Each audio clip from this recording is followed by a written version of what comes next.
ថ្ងៃនេះមកមើលការងារខ្ញុំបាញ់ថ្នាំប្រចាំថ្ងៃបងប្អូនថ្ងៃនេះការងារជាបាញ់ថ្នាំអញ្ចឹងណាបាញ់ថ្នាំពណ៌ខ្មៅបាញ់ដៃ48ប្រហែលជា720ដើមដែរអញ្ចឹងណានិយាយទៅការងារប្រចាំថ្ងៃខ្ញុំមានតែប៉ុណ្ណឹងជួនកាលបាញ់ថ្នាំជួនកាលធ្វើអីផ្សេងអញ្ចឹងណានិយាយទៅការងារចល័តដែរច្រើនមុខដែរតែនេះជាបាញ់ថ្នាំអញ្ចឹងណាហើយឥឡូវអត់មានអីច្រើនទេថាបានឃើញកុំចុច like ចុច follow មួយផងបានដើម្បីទទួលបានវីដេអូថ្មីអញ្ចឹងណានិយាយវីដេអូមានតែពីការងារតែប៉ុណ្ណឹងមានអីផ្សេងទេនិយាយមែនមកតែបានថតមកវីដេអូមិនស្រួលទេតតែយើងនៅតែយើងថតបានអញ្ចឹងណានិយាយមែនបាញ់នេះគេណាបាញ់ធ្វើខ្មៅធម្មតាណាណាមួយមេឃមកភ្លៀងទៀតអូ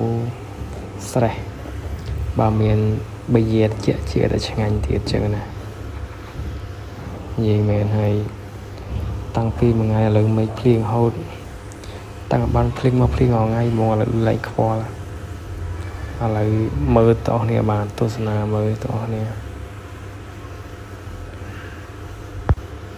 ហើយកុំភ្លេចចុច like follow ម្នាក់មួយផងបានដើម្បីទទួលបានវីដេអូថ្មីក្រោយៗទៀតអញ្ចឹងណានិយាយទៅខ្ញុំឆ្លៀតខ្ញុំមិនថតបានអញ្ចឹងណាឥឡូវមកកូនបាយជំរាបលា